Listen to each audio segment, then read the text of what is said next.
In the cookie-cutter world of Willow Creek Estates, where every townhouse looked like it was stamped from the same mold and the lawns were trimmed to military precision, the neighborhood prided itself on its suffocating perfection. The Homeowners Association ruled with an iron fist, ensuring every blade of grass and every mailbox gleamed. Tucked away in this manicured paradise was the communal trash and recycling Centera concrete slab surrounded by a chain-link fence, home to color-coded bins, and a massive industrial trash compactor that hummed like a sleeping giant. It was supposed to be a model of efficiency, a shining example of Willow Creek's obsession with order. But on one sunny Tuesday morning, that compactor became the stage for a nightmare that would tear the neighborhood's pristine facade to shreds. Jake Ramsey was no stranger to the trash compactor. By day, he was a sergeant in the city's police waste management DVY, a job that sounded like a punchline but carried real weight. His unit oversaw municipal waste contracts, enforced safety protocols, and investigated everything from illegal dumping to hazardous waste violations. Jake knew the guts of those machines, every gear, every hydraulic ram, every kill switch. His badge gave him authority, but his expertise made him indispensable. Off-duty, though, Jake was just another Willow Creek resident, a soon-to-be dad who'd do anything for his wife, Emily. At 7 months pregnant with their daughter, Emily was the light of Jake's world.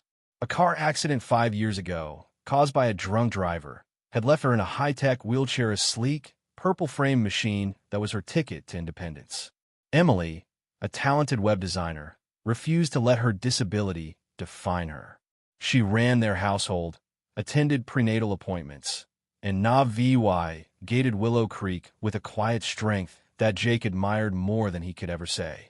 Life in Willow Creek was mostly calm, filled with polite waves and small talk.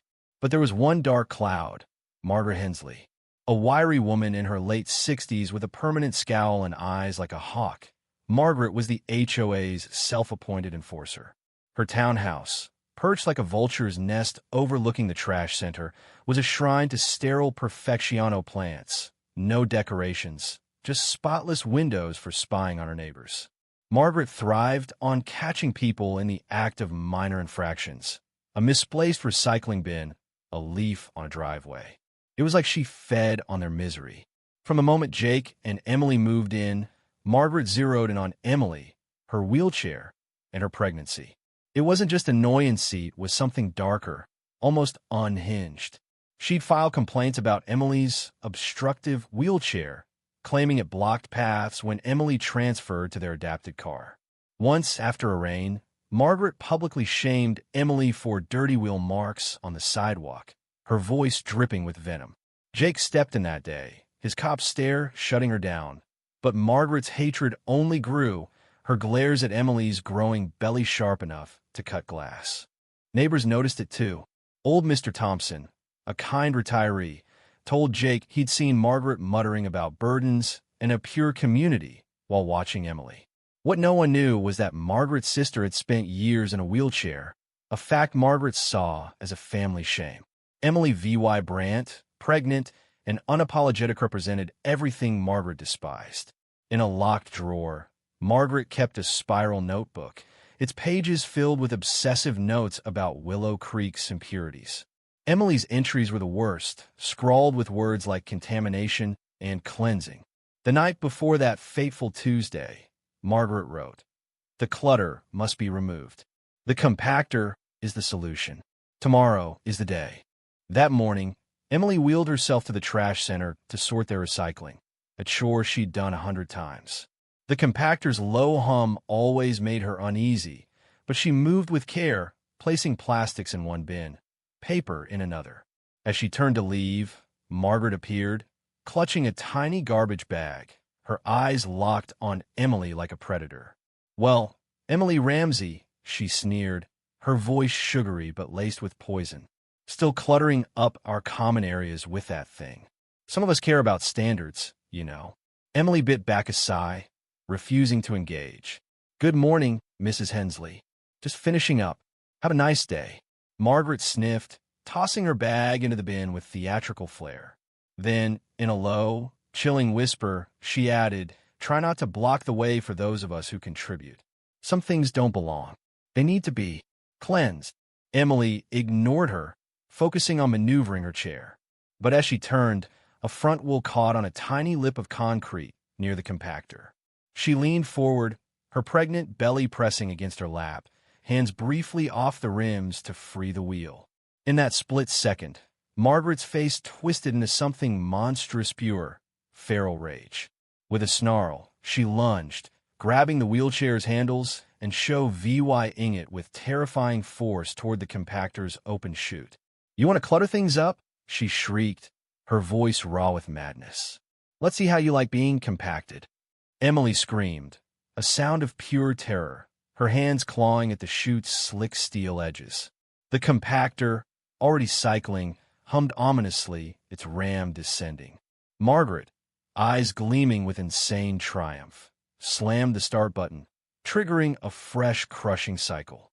By some miracle, Jake was already on his way to Willow Creek.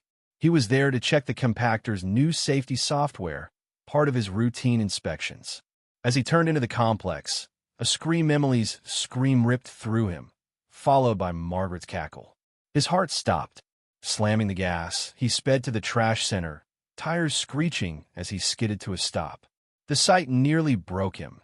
Emily, clinging to the compactor's edge, her wheelchair half inside, and Margaret smirking like a demon. The compactor's groan signaled imminent disaster. Jake sprinted to the emergency panel, his training kicking in. He slammed the stop button and yanked the power lever, silencing the machine with a shudder.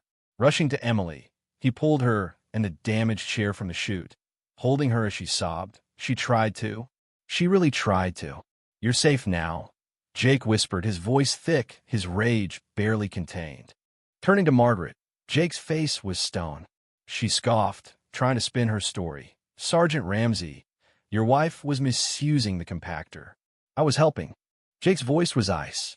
"Margaret Hensley, you're under arrest for attempted murder, aggravated assault on a pregnant woman, reckless endangerment, and destruction of medical equipment." He cuffed her as she sputtered, her arrogance crumbling. Paramedics checked Emily, finding minor injuries but a baby still safe. The crime scene was secured, the wheelchair its frame twisted, electronics shatter-tagged as EVY Denke. A neighbor's camera caught Margaret's attack, and Mr. Thompson shared her chilling purity comments. A search of Margaret's home uncovered her ledger, its final entry sealing her fate, premeditated murder. The fallout was swift. Margaret denied bail, pleaded guilty to assault and property destruction, earning a long prison sentence and massive restitution. Her home was sold to cover it. Willow Creek's HOA, humiliated, banned her, apologized to the Ramseys, and overhauled its rules with sensitive VY, tie training, and compactor safety upgrades. Emily, with Jake's love and neighbors' support, healed slowly. A community fundraiser replaced her wheelchair, and their daughter, Grace, was born healthy, a symbol of hope. The compactor's hum became a reminder of justice and resilience. But here's where it gets messy.